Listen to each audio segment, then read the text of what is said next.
Hello বন্ধুরা, আমি আপনাদের প্রিয় বন্ধু মৌসুমী বলছি মন চাই চ্যানেলের পক্ষ থেকে। আজ দুপুরে কিছুটা হালকা রান্না, সেই জন্য আমি ভাবলাম পনির পোস্ত করব। তার জন্য আমি কেটে নিয়েছি কিছুটা পরিমাণে পনির, এইরকম টিউব আকারে কেটে নিয়েছি। আর নিয়েছি দুটো ক্যাপসিকাম, এরকম সরু সরু করে কেটে নিয়েছি।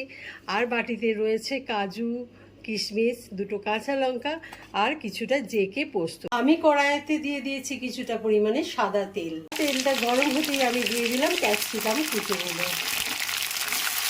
কিছুটা নুন দিয়ে দিলাম যাতে ক্যাপসিকামগুলো অতি সহজেই নরম হয়ে যায়।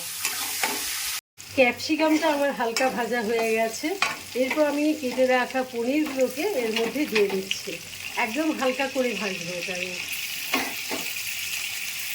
গ্যাসটাকে আমি লো মিডিয়ামে করে দিয়েছি। এটাকে আমি হালকা করে ভেজে নেব। আগেই অলরেডি অল্প নুন দিয়েছিলাম, তাই এখন আর নুন আমি দিচ্ছি না। এটা হালকা ভাজা হোক। এখানে আমার পনিরগুলো হালকা ভাজা হয়ে গেছে। বেটে রাখা কাজু, কিশমিশ, কাঁচা লঙ্কা, পোস্তের পেস্টটা এতে দিয়ে দিচ্ছে।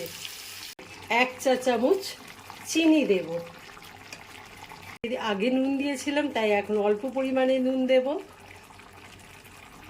মাত্র 5 মিনিটে আমার রেডি হয়ে গেল পনির ক্যাপসিকাম পোস্ত।